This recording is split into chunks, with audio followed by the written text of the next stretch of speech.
우리는 이적과 관련해서 되게 한 두 가지 생각을 많이 하는 것 같습니다. 첫째는 어떤 사람들은 성경에 있는 이적들이 사실이 아니고 그거 사람들이 꾸며낸 일종의 신화이고 전설일 것이다. 그러니까 사실이 아닐 것이다. 그러니 그런 성경에 있는 그런 이적들을 믿는 것은 좀 어리석은 짓이다. 이렇게 생각을 하는 분들이 있는 것 같고, 또 어떤 분들은 그 반대편으로 성경에 있는 모든 이적들은 사실이다 이렇게 생각하고 또 그렇게 믿습니다. 그러면서 나도 예수님 당시에 사람들이 보았던 그 이적을 나도 지금 보고 또 그것을 체험할 수 있다면 나는 내 믿음이 훨씬 더 좋아지지 않을까. 이렇게 생각하는 분들이 들어 있는 것 같습니다.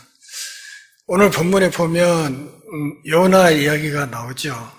요나 선지자가 하나님의 부르심을 거역하고 정반대 방향 다시스로 도망가다가 큰 풍랑을 만나게 되고 또 그가 탔던 배가 좌초위기에 처하면서 결국 그가 바다에 던져지고 큰 물고기에게 먹혀서 물고기 뱃속에 있다가 사흘 만에 사흘째 되는 날에 나와서 결국 하나님의 원래 명령대로 니느웨로 가서 복음을 전했고 또 그 사람들이 그가 전하는 이 메시지를 듣고 회개한 결과 하나님의 심판이 그 니느웨 땅에 어떻게 유예되었는가 하는 것을 기록한 것이 선지서 요나이지요. 그 이야기를 예수님이 오늘 본문에서 인용하십니다. 요나 이야기도 사람들은 그렇게 생각을 해요. 그 꾸며낸 얘기죠. 어떻게 사람이 물고기 뱃속에 들어가서 사흘 동안을 있었는데 그 어떻게 살아날 수가 있어. 그 말도 안 되는 거야. 뭐 이렇게 이야기를 하는 분들도 있습니다. 그뿐만 아니라 어떻게 남녀 관계가 없이 애를 낳는다는 거야. 그러니까 마리아라는 처녀가 애를 낳는 거야. 이것도 다 꾸며낸 이야기야. 이렇게 말하는 분들이 있습니다. 그렇지만 오늘날 남녀 관계 없이 인간의 기술로도 애가 나오잖아요. 그렇지 않습니까? 그러니까 사람도 기술로 할 수 있는 일을 하나님이 못할 거라고 생각하는 것은 그 웃기는 생각이죠. 한 가지 예를 말씀드리면 1891년에 포클랜드 섬 인근 해역에서 향유 고래를 포획하려고 나섰던 배 두 척이 있었습니다. 배 한 척에 어부가 2명씩 그래서 두 배가 함께 합력해서 이제 향유 고래를 잡으려고 하는데 배 한 척에 있는 어부가 향유 고래 쪽에 접근을 해서 작사를 꽂았어요. 꽂으니까 이 향유 고래가 이제 고통스러웠겠죠. 그러니까 놀라서 꼬리를 확 치는 바람에 또 다른 한 척 배가 전복이 됐어요. 전복이 돼서 그 배에 타고 있던 어부 둘 중에 한 사람은 익사했고 한 사람은 실종됐는데 만 이틀 후에 또 다른 어선들이 나가서 향유고래 하나를 포획을 해서 끌고 와가지고 그걸 잡아서 해체하다 보니까 그 뱃속에 실종되었던, 이틀 전에 실종되었던 어부가 그 뱃속에서 나왔어요. 근데 의식은 없었는데 살아는 있었어요. 그래서 당시로서는 온갖 기술을 다 동원해서 그 어부를 살려냈던 기록이 있습니다. 이쯤 되면 요나가 물고기 뱃속에 들어갔다 사흘째 되는 날 토해져서 다시 니느웨로 사역하러 갔다 하는 이야기가 마냥 허구는 아닐 것이라 하는 것을 짐작할 수 있지요. 오늘 본문은 유대교 지도자들이 예수님께 표적을 요구하는 이야기입니다. 이미 예수님이 많은 이적을 행했어요. 특별히 병자를 고치고 귀 먹은 사람도 고치고 앞을 못 보는 사람도 고치고 이적을 행했지만 그 사실 자체를 부인할 수 없었기 때문에 바리새인들이 예수님을 향해서 뭐라고 했습니까? 이거 바알세불, 이 귀신의 힘을 빌어서 예수가 이런 짓을 하는 거다. 이렇게 이상하게 몰아붙이는 흐름이 있었고 그 흐름 끝에 결국은 저 예수를 어떻게 하면 죽여 없앨까 고민하는 흐름이 생겼다는 것을 그동안에 말씀드렸습니다. 그런 상황에서 바리새인들이 유대계 지도자들이 나서서 예수님에게 오늘 본문에서는 그런 이적 말고 하늘에서 오는 표적을 보여달라 그런 요구를 하는 이야기. 거기에 대해서 예수님이 그런 요구를 하는 너희들은 악하고 음란한 세대다 이렇게 말하면서 요나 이야기 그리고 시바의 여왕 이야기를 예로 들면서 그들을 꾸중하시는 내용이 오늘 본문입니다. 예수님 앞에 그분이 표적을 행하라고 하는 요청이 마태복음에 다섯 번 등장하는데 그 중에 첫 번째 이야기가 오늘 본문에 기록되어 있습니다. 이 표적을 요구했던 본문의 바리새인들은 24절에 언급된 사람들, 다시 말하면 예수님을 바알세불이 짚혀서 이적을 행하는 사람으로 욕했던 사람들과는 다른 집단이었던 것으로 보입니다. 그렇지만 그들은 그 이전 그룹들과 협력해서 율법 전문가들과 함께 예수님에게 표적을 행하도록 요구하는 음모를 꾸몄던 것으로 보입니다.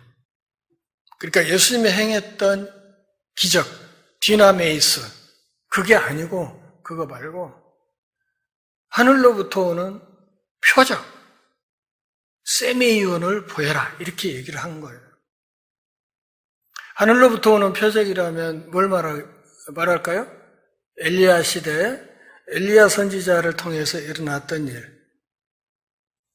하늘에서 불이 내려서 바알의 선지자 450명을 단번에 꼬실라 버렸던 그런 이적을 이야기를 하는 거예요. 그러니까 예수님이 그동안 행했던 이적들은 그냥 그 뽀시락 장난이다, 이제. 그런 거 말고, 병자 하나 고치고, 가난한 사람들 돌봐주고, 이런 거 말고, 하늘에서 불이 내려가지고, 지금 우리를 식민 지배하고 있는 저 로마를 단방에 꼬실라 버릴 수 있는 그런 표적을 보여주라. 그건 우리가 너 믿어줄게. 이런 이야기죠.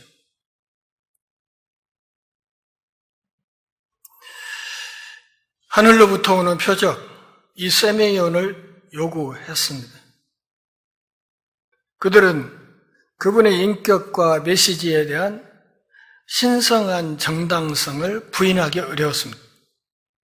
그래서 그들은 네가 진정 메시아라면 정말 믿어줄 테니까 하늘로부터 오는 표적을 보여달라. 고린도전서 1장 22절에서 사도 바울이 뭐라고 말합니까? 유대인들이 잘하는 게 뭐냐? 표적을 구하는 거다. 이렇게 이야기를 하지 않습니까? 바울도 유대인 아닙니까? 그러니까 엘리야처럼 하늘에서 오는 불을 내리든지 뭘 어떻게 해서 단방에 이 어두운 현실을 뒤엎어버릴 수 있는 그런 정치적인 메시아로서 이거 그 능력을 보여주라. 그럼 믿어보겠다. 이렇게 이야기를 한 것이죠.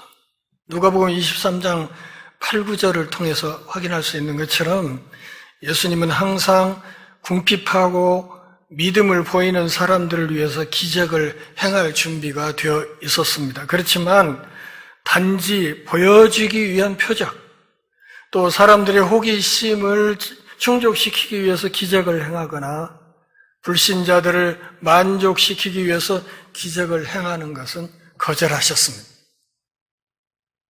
마태복음 24장 4절 5절 그리고 11절 이 말씀을 보면 표적을 구하는 사람들은 거짓 선지자와 교사들에게 미혹될 수 있으므로 표적을 구하지 말라고 경고하셨습니다.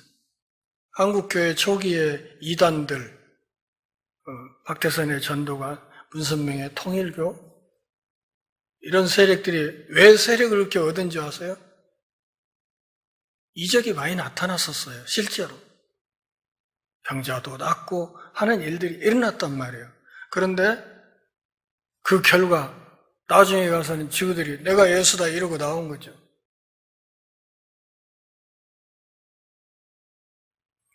하나님은 표적 주는 것을 꺼리지 않으십니다. 구약 성경을 잘 보면 기드온에게도 그랬고 히스기야에게도 그랬고 아하스에게도 그랬고 그들이 표적을 원할 때는 그때그때 필요한 표적을 주셔서 그들의 믿음을 확고히 하는 일들을 하나님이 하셨습니다. 문제는 바리새인들이 표적을 믿지 않으려 했다는 것입니다.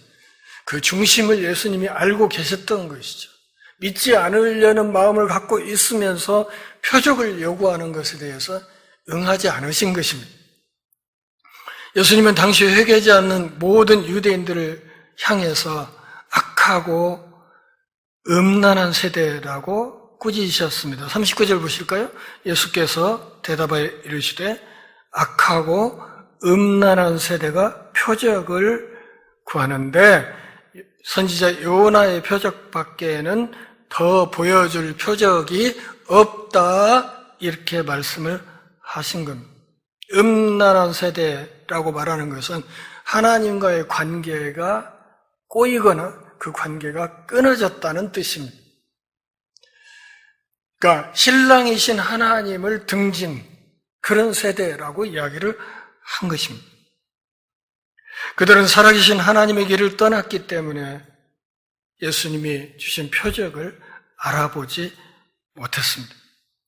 그러나 예수님은 그들이 찾고 있던 표적, 즉 요나의 표적을 보게 될 것이라고 말씀하십니다. 이것은 유대인들에게 약속한 표징, 즉 큰 물고기 안에 머물러 죽음에서 사흘째 되는 날 기적적으로 구출되는 표징이었을 것입니다. 40절 같이 읽습니다. 요나가 밤낮 사흘 동안 큰 물고기 뱃속에 있었던 것 같이 인자도 밤낮 사흘 동안 땅속에 있으리라. 예수님은 구약의 선지자 요나가 당신의 예표라고 말씀을 하신 것입니다. 그러니까 요나가 물고기 뱃속에서 구출된 것처럼 내가 십자가에 죽었다가 다시 살아나는 이 표적, 이거밖에는 앞으로 보여줄 게 없다. 이렇게 말씀을 하셨습니다. 예수님을 메시아로 인정할 수 있는 궁극적인 표적, 그것은 그분이 십자가에서 죽고 부활하는 것이라는 것을 말씀합니다. 그러니까 마태복음 안에서 예수님이 죽었다 부활할 것이다 하는 말씀으로는 오늘 본문이 맨 처음 등장하는 본문입니다. 본문에 있는 밤낮 사흘이라는 말, 그러니까 사흘 밤낮이라는 이 표현 때문에 어떤 사람들은 예수님이 금요일이 아닌 그보다 앞선 수요일이나 목요일에 십자가에 못 박혔다고 생각하기도 합니다.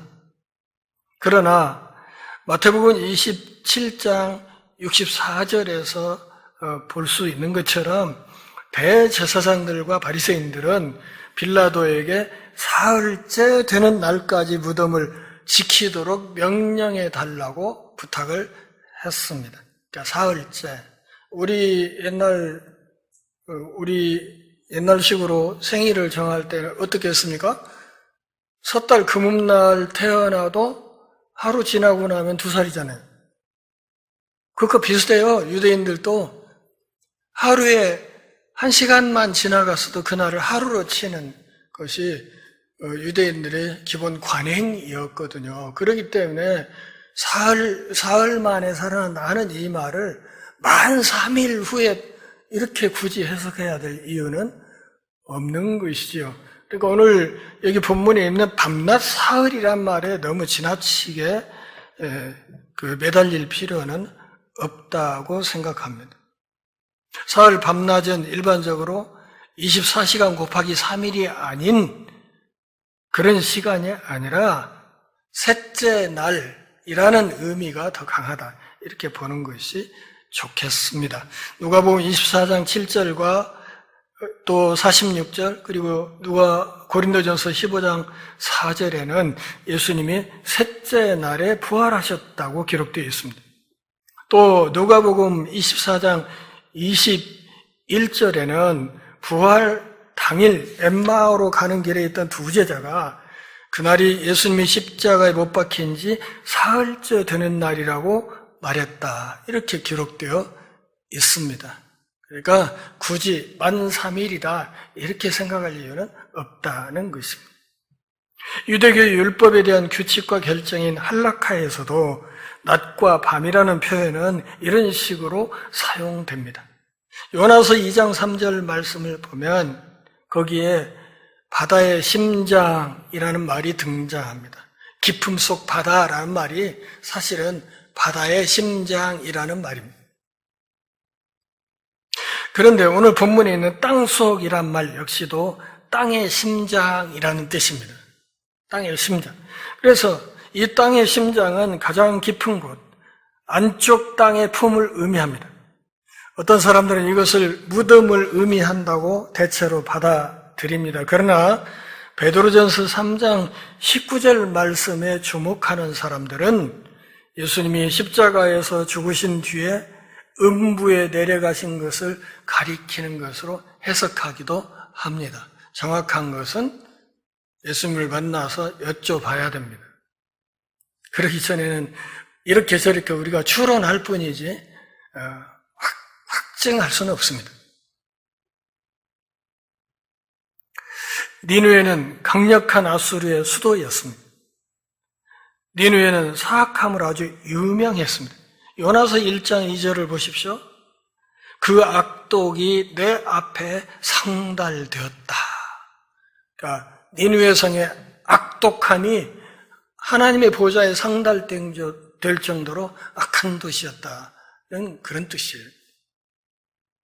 하나님의 요나에게 그들의 악이 내 앞에 이르렀으므로 너는 그것에 대하여 부르짖으라고 말씀하셨습니다.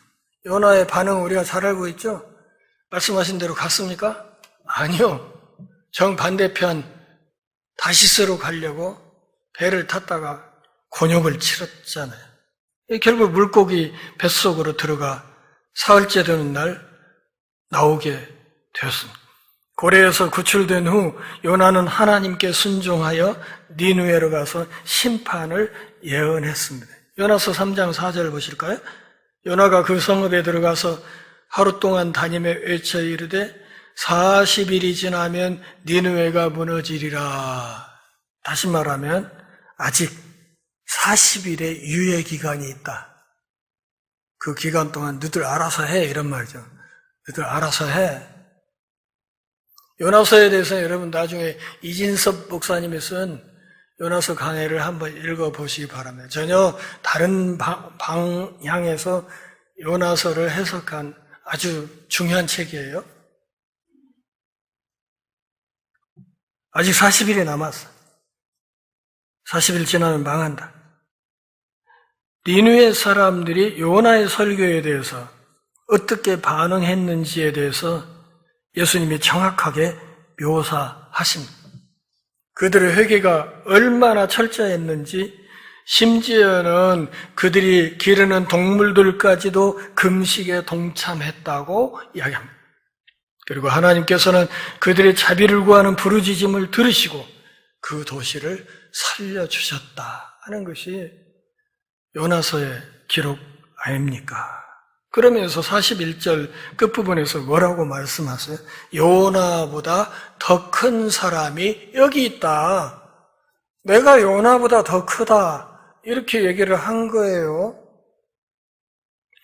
예수님은 어떻게 요나보다 위대하셨습니까? 예수님은 단순한 선지자가 아니라 하나님의 아들이신 신이셨습니다. 요나는 이스라엘이 회개하기까지 40일 동안만 설교했지만 예수님은 몇 년 동안에 걸쳐 이스라엘에 설교하셨습니다.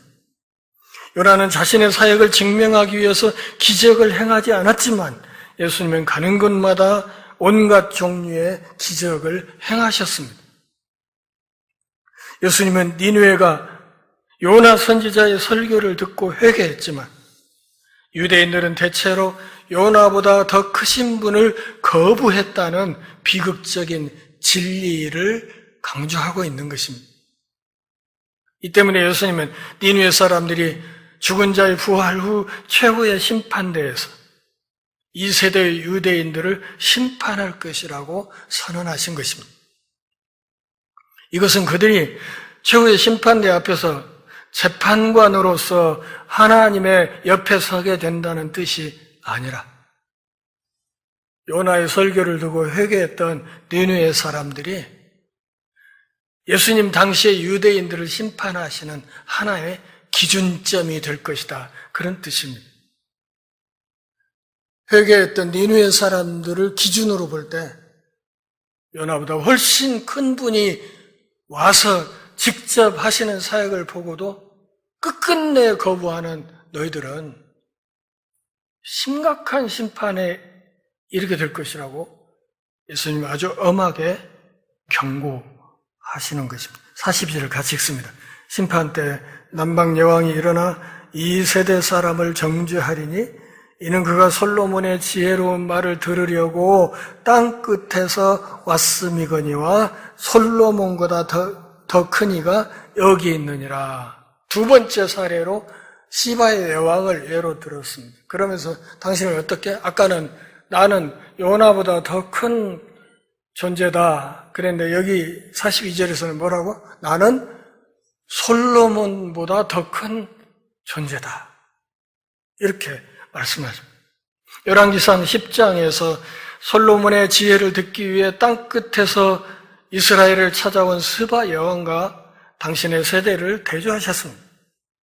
스바는 아라비아 반도의 남서부 지역, 오늘날의 예멘 근처에 있었던 나라였습니다.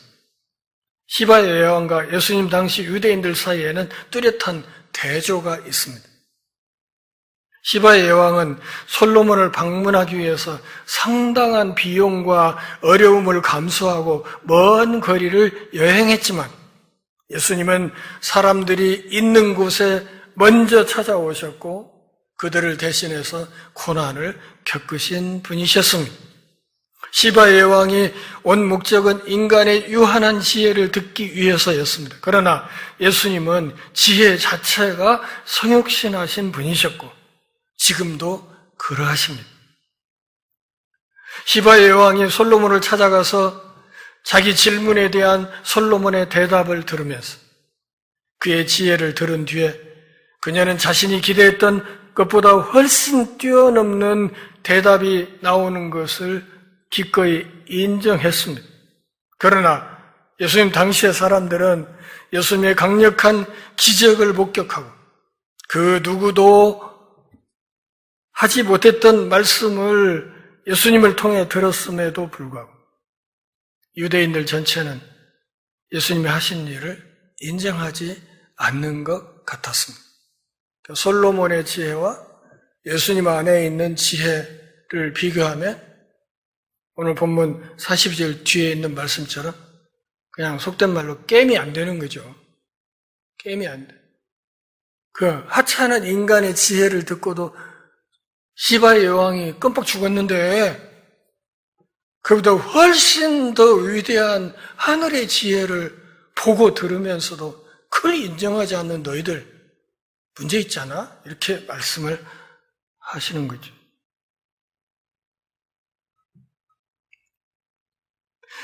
시바의 여왕은 솔로몬으로부터 받은 것에 대한 보답으로 예수님께 솔로몬에게 많은 귀한 선물을 주었지만 예수님 당시 사람들은 사랑을 표현할 만한 선물을 거의 주지 않았고 오히려 그분에게 가시 면류관과 십자가를 안겨 주었습니다. 이런 이유 때문에 남방의 여왕, 이 시바의 여왕은 이 세대를 최후의 심판날에 정죄하게 될 것이다. 마찬가지로 이 남방 여왕이 심판자의 자격으로 선다는 뜻이 아니라 이 여자가 솔로몬의 지혜에 감동하고 기뻐했던 그것이 최후의 심판대 앞에서 예수님 당시에 유대인들을 심판하는 하나의 기준점이 될 것이다. 이렇게 말씀을 하신 것입니다. 43절 같이 읽습니다. 더러운 귀신이 사람에게서 나갔을 때 물 없는 곳으로 다니며 쉬기를 구하되 쉴 곳을 찾지 못했다. 여러분, 집안에 바퀴벌레 한 마리가 있으면 어떻게 처리해요? 손바닥으로 두들겨 잡거나 레이드를 뿌려서 살충제 뿌려가지고 잡거나 하면 되죠. 그런데 집안에 바퀴벌레 떼가 있으면 이때부터는 머리가 아파지기 시작해요. 그렇지 않습니까? 이거 쉽게 처리하기 어려운 거예요. 오늘 본문 45절에 비추어 볼 때 43절부터 45절까지에 있는 말씀은 특히 바리새인과 그들의 귀신 쫓는 자들 그리고 일반적으로 유대인을 향한 비유로 보입니다. 마태복음 8장 28절 말씀을 보면 마귀가 죽음을 좋아하기 때문에 인간이 쉽게 존재할 수 없는 건조하고 황량한 무덤 사이 이런 데 머문다는 사실을 알 수 있습니다. 그리고 거기는 사람들이 많이 살지 않기 때문에 당연히 이 마귀가 자기가 숙주로 삼을 수 있는 존재가 많지 않게 되죠. 그래서 그 숙주로 삼을 존재를 열심히 찾고 다닌다는 거예요. 그러다가 좀 만만하게 들어갈 만한 데가 있으면 쏙 들어가서 그 사람을 잡고 휘두르면서 부리게 되는 것이다. 그런 말이죠. 44절, 45절 같이 읽습니다. 이에 이르되 내가 나온 내 집으로 돌아가리라 하고 와보니 그 집이 비고 청소되고 수리되었거늘 이에 가서 저보다 더 악한 귀신 7을 데리고 들어가서 거하니 그 사람의 나중 형편이 전보다 더욱 심하게 되느니라. 이 악한 세대가 또한 이렇게 되리라. 쉴 곳을 찾지 못한 악한 영은 자신이 거처로 삼았던 곳으로 돌아가기로 결심합니다. 왜냐하면 쉽게 마땅한 숙주를 찾기가 그렇게 쉬운 게 아니야. 그래서 자기가 쫓겨나왔던 그 숙주 생각이 나서 거기 다시 한번 가볼까? 이렇게 된 거죠. 그래서 찾아갔다는 거죠. 영구적으로 쫓겨난 것이 아니라 알 수 없는 이유로 떠났기 때문에 여전히 자기가 나왔던 그 사람을 자신의 거처로 여기고 있는 것입니다. 마가복음 9장 25절을 보면 예수님은 귀신을 쫓아내실 때 귀신이 다시 돌아오지 못하도록 금지하셨다는 사실을 확인할 수 있습니다. 예수님은 귀신을 쫓아내실 때 귀신이 다시 돌아오지 못하게 막으셨습니다. 그래서 일시적으로 귀신의 지배에서 벗어난 사람이 있습니다. 그는 자신의 삶에서 더러운 영이 가져왔던 그 추접스럽고 더러운 삶을 개혁하고 쓸어버렸다고 생각했습니다. 때로는 친절함으로, 때로는 선함으로, 때로는 그럴듯한 미덕으로 겉모습으로 자신의 삶을 꾸미거나 장식합니다. 때로는 지역사회에서 모범 시민으로 자리 잡을 수도 있습니다. 저는 이런 사람들을 일컬어서 무늬만 그리스도인 이렇게 말합니다. 무늬만 그리스도 혹은 나이롱 신자. 겉으로는 상당한 것 같아요. 이것이 이 비유의 진정한 강조점입니다. 한때 잠시 깨끗해진 것 같은 사람의 진정한 비극은 여기에 있습니다. 청소는 됐는데 거기를 다스리고 이끌어갈 진정한 주인이 들어가지 않은 거예요. 성령 하나님이 그 안에 들어오지 않은 거예요. 그러기에 그는 겉으로는 열심히 모범 시민처럼 행동하려고 하지만 자신의 삶을 그리스도께 내어주지 않습니다. 다시 말하면 그리스도가 자신의 구주가 아니고 주인도 아닌 겁니다. 그러면서도 자기는 기독교인이라고 생각합니다. 하나님의 영이 아직 그의 안에 들어가 있지 않기 때문에 더러운 영은 지원군과 함께 다시 돌아올 수 있었습니다. 우리 아들 아닙니다.